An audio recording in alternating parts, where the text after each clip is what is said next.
Well, hello everyone. Welcome to another video on the History of podcast. And today I'm joined by Professor Nina Livesey. She is the author of the book, The Letters of Paul in their Roman Literary Context, Reassessing Apostolic Authorship. The link to purchase the book will be in the description below and the pinned comment. In today's video, Nina's going to be responding to Mike Jones. He has a YouTube channel called Inspiring Philosophy. He recently conducted a live stream with two other individuals, Eric Manning and Tony Costa, who are also two other YouTube Christian apologists like Mike Jones is. And they did a response of the interview I did with Nina in the 2024 SBL. Nina is primarily going to be responding to the criticism of her views that they find very controversial or distasteful from their points of view. So Nina, thank you for joining me today. And so go ahead and read your response. Jacob, thank you for having me on and encouraging me to respond. Echoing what you've just said, I wanted to say that I did take the time to listen to the long podcast with speakers Mike Jones, Eric Manning, and Tony Costa. It was released on April 16th, and it was related to my recent work on apostolic authorship, as you've said. The video, however, was based largely on the interview I had with you, Jacob, on this channel, History Valley, and less, I think, on my book's arguments, directly on my book's arguments, I should say. Over the course of the video, the speakers, without evidence, assumed that I'm an atheist. In addition, they criticized not only my responses to you, Jacob, but also my manner of speaking, my hand movements, as well as your appearance.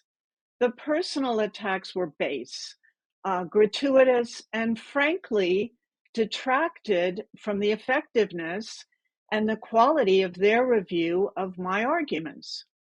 So I urge them to read my book. You've mentioned it, The Letters of Paul in Their Roman Literary Context, Reassessing Apostolic Authorship.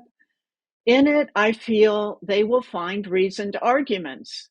It was likewise recently published by a highly reputable press and underwent peer review prior to its acceptance. That's to say that my arguments were deemed, at least by some critical scholars, to be reasonable and credible. So it's likewise, I should say, an academic book. With other biblical scholars envisioned as its primary audience. It was not meant either to diminish or to support, for that matter, Christian faith.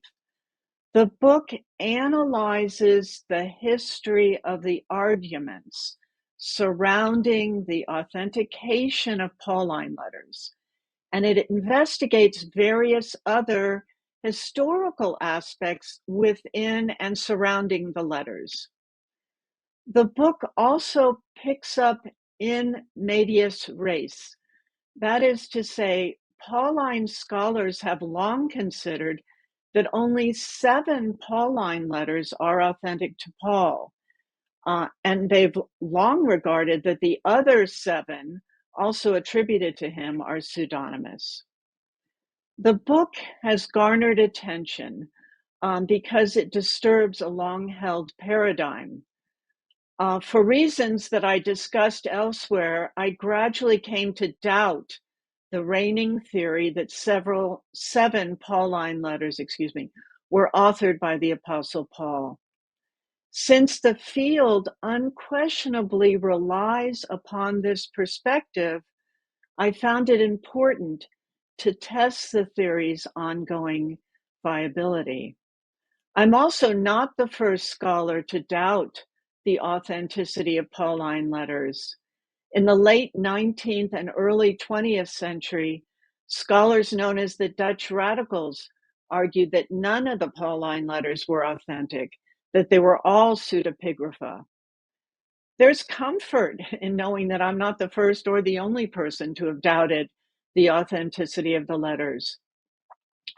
Dutch radicals likewise reasoned that the letters indicate literary dependency on Acts and the Gospels. According to them, the Paul of the letters evinces an advanced level of theological reflection over that of the Gospels, a view that disturbs their chronological priority. Regarding the historicity of Paul, which was mentioned in Mike Jones's video, one cannot definitively know without question whether Paul existed, so that a lack of non-canonical evidence does not of necessity mean non-existence, and I realize that. Knowledge of Paul, or better, Paulos, derives from Scripture, as you correctly noted, you, Mike Jones, and your group, and from later Scripture-like works, such as the Acts of Paul. Yet Scripture advances different portraits of Paul. There's one characterization in Acts and a different one in the letters. Which one, then, is the historical Paul?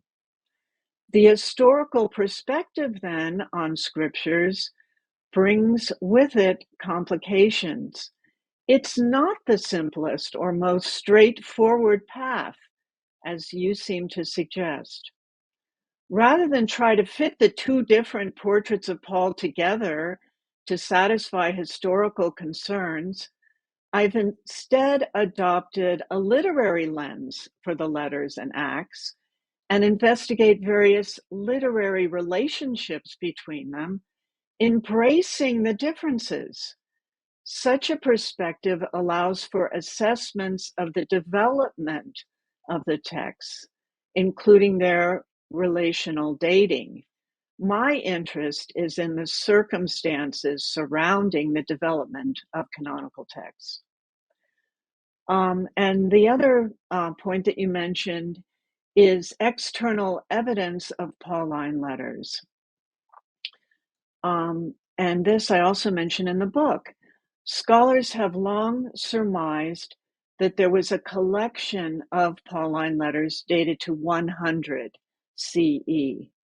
The earliest witnesses, such as First Clement, the Ignatian letters, the letter of Polycarp to the Philippians, and Second Peter, are by convention, then I should say, dated to around that time.